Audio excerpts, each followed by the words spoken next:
Zdravím, ja som Mike212 a v dnešnom videu sa pozrieme na set s číslom 75356 Super Executor Super Star Destroyer.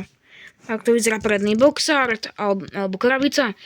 Ako môžete vidieť, nemá to žiadnu planetu, na ktorej by to bol ako pozadie, ale má to čierne pozadie ako všetky sety z línie Starship Collection, a aj preto, lebo všetky sety od 18 rokov, čo tento set je od 18 rokov, majú čierne pozadie.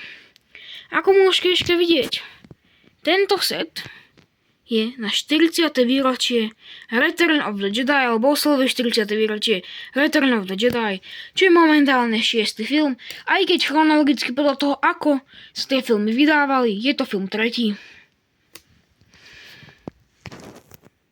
Tak to vyzerá predok krabice. Takto vyzerá vrch. Tu hore máte diely 1:1. Takto vyzerá sidebox art. Pardon. Ako môžete tam vidieť Super Star Destroyer z vrchu.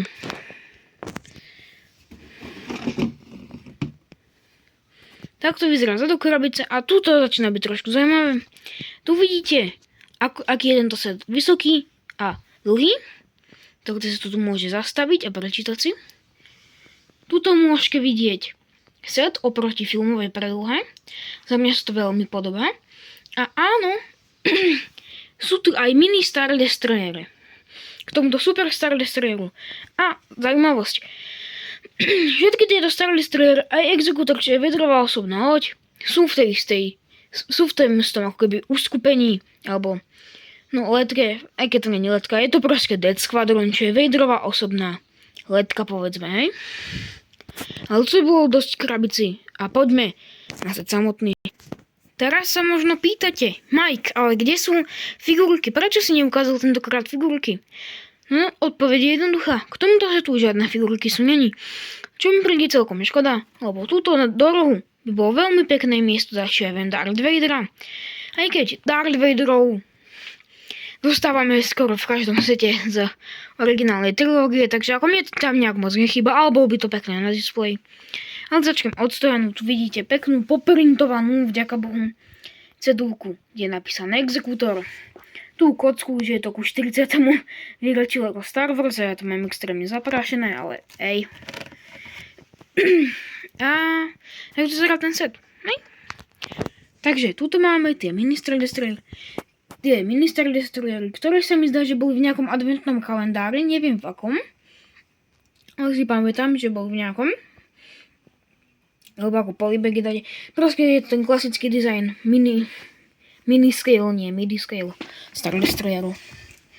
Tak to vyzerá ten Executor, hej.